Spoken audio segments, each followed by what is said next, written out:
Bonjour, c'est Piston Kirk. La Boxer 986 n'a eu qu'une seule série spéciale et c'est la 550 Spider.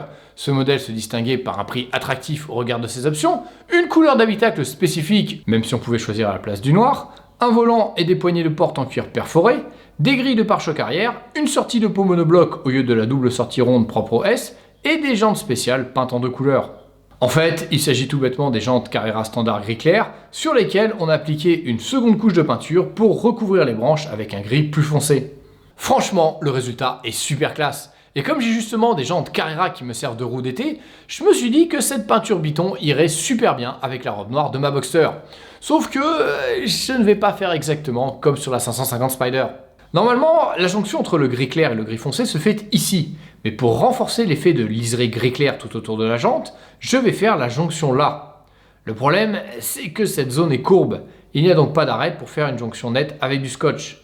On va donc devoir utiliser un scotch spécial pour faire une jonction en dégradé à cet endroit. Et puisqu'on parle de dégradé, il va y avoir une autre différence avec les jantes de 550 Spider, car il n'y aura pas deux couleurs, mais trois. En effet, on va faire un dégradé noir qui part de l'intérieur de la jante vers les 5 branches. Le but est d'assombrir la partie intérieure pour que la saleté et les traces de goudron sautent moins aux yeux quand on regarde les jantes, car ces 5 branches très fines offrent une vue très dégagée sur l'intérieur de la jante. Et comme je n'aime pas passer mon temps à nettoyer les jantes, ce dégradé noir va donner un aspect plus propre à la voiture. Reste la problématique du coût. Un carrossier vous prendra entre 600 et 900 € selon que vous utilisiez 2 ou 3 couleurs. Et si vous souhaitez le faire vous-même, il faut savoir que certains sites proposent de faire des bombes de peinture avec la teinte que vous souhaitez, il vous suffira de leur donner la référence de la couleur. Au final, il faudra compter entre 100 et 150 € pour les bombes de peinture et le scotch de masquage. Comme d'habitude, je vous redonnerai les références de ces teintes et les liens vers ces sites dans le descriptif sous cette vidéo. Pour ma part, comme je voulais un résultat propre, j'ai préféré passer par des pros en m'adressant à Spitzwerk Galatia, qui avait superbement repeint en noir la réplique de K2000 réalisée par mon beau-frère Motor Scotty. Allez, maintenant que les choses sont claires, on va pouvoir passer à la peinture. Mais avant ça, il va falloir mettre la voiture sur 4 chandelles pour pouvoir retirer les roues. Alors, si vous ne savez pas comment faire, j'ai fait un tutoriel qui explique en détail cette opération, dont le lien est comme d'habitude dans le descriptif sous cette vidéo. Pour pouvoir peindre, la première chose à faire va être de poncer légèrement la peinture d'origine, non pas pour la retirer, mais pour la rayer afin de créer une surface irrégulière pour que la nouvelle peinture puisse adhérer. Après avoir poncé, il faut retirer toute la poussière en nettoyant consciencieusement avec un produit dégraissant. Ensuite, on va faire un premier masquage pour isoler la partie intérieure que l'on va repeindre dans un noir brillant. Si le carrossier s'embête à faire une ligne de démarcation aussi propre, c'est parce qu'au départ, je ne voulais pas de dégradé, mais une rupture nette de couleur entre le gris foncé et le noir. Une fois ce scotch fin posé, on peut mettre un plastique pour protéger l'intérieur des branches, puis on fait de même avec l'extérieur de la jante. Les jantes sont ensuite placées dans des supports spéciaux qui permettent de basculer facilement la jante et donc d'avoir toujours le meilleur angle pour peindre sans trop avoir à se contorsionner. Une fois les jantes fixées au support, on peut les amener en cabine de peinture. Mais si vous faites ça chez vous, ne faites pas ça en extérieur car trop de particules sont en suspension dans l'air. Peignez dans un lieu fermé et propre où il n'y a pas de courant d'air pour éviter que des particules de poussière ou des insectes viennent se coller à la peinture. Le carrossier entre dans sa machine la référence 041 du nuancier Porsche et la machine lui donne les quantités de chaque teinte qui doivent être mélangées pour obtenir le noir que nous voulons.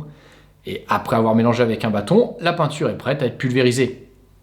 Avant de peindre, le carrossier s'assure que les jantes sont propres en passant un coup de dégraissant tout en projetant de l'air avec son pistolet pour sécher la surface et être sûr que plus aucune trace d'humidité ne subsiste.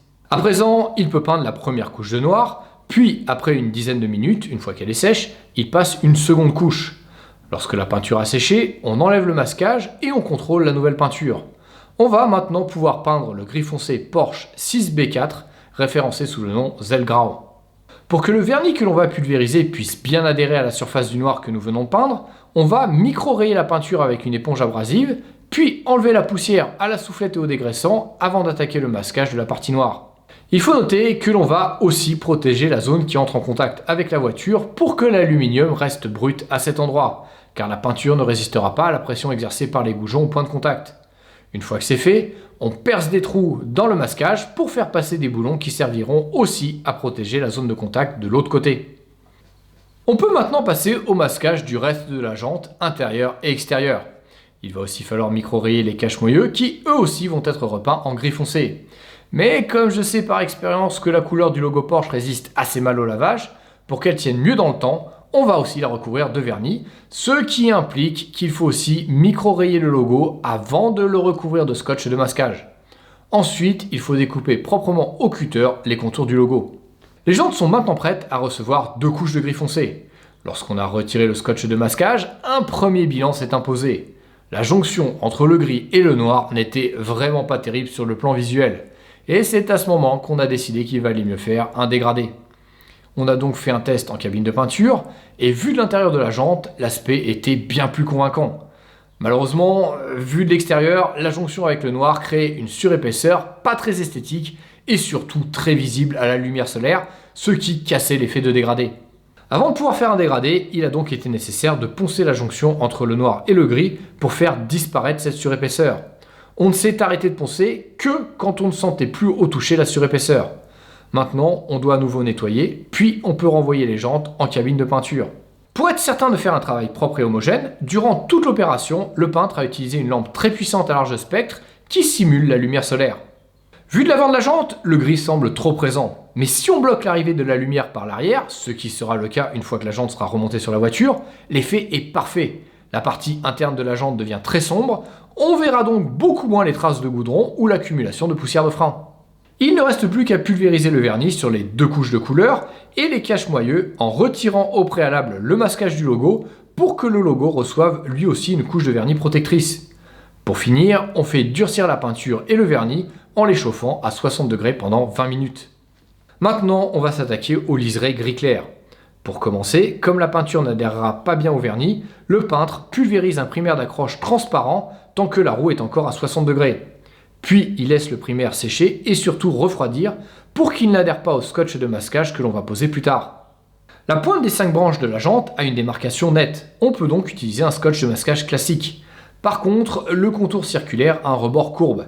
Alors, pour créer une jonction en dégradé, on va utiliser un scotch spécial avec une lèvre, et cette particularité va permettre de faire un micro-dégradé. Une fois que le contour a été fait avec ce scotch spécial, il ne reste plus qu'à masquer le reste de la jante, puis à pulvériser le gris clair Classic Silver, propre aux jantes Porsche, dont la référence est X7W. Quand on enlève le masquage, le résultat dépasse mes attentes. Je trouve l'effet bien plus intéressant que sur les jantes originales de la 550 Spider. Mais bon, j'avoue que ce détail est imperceptible par la majorité des gens, il n'y a vraiment que les passionnés comme moi qui peuvent être sensibles à ce genre de petites subtilités.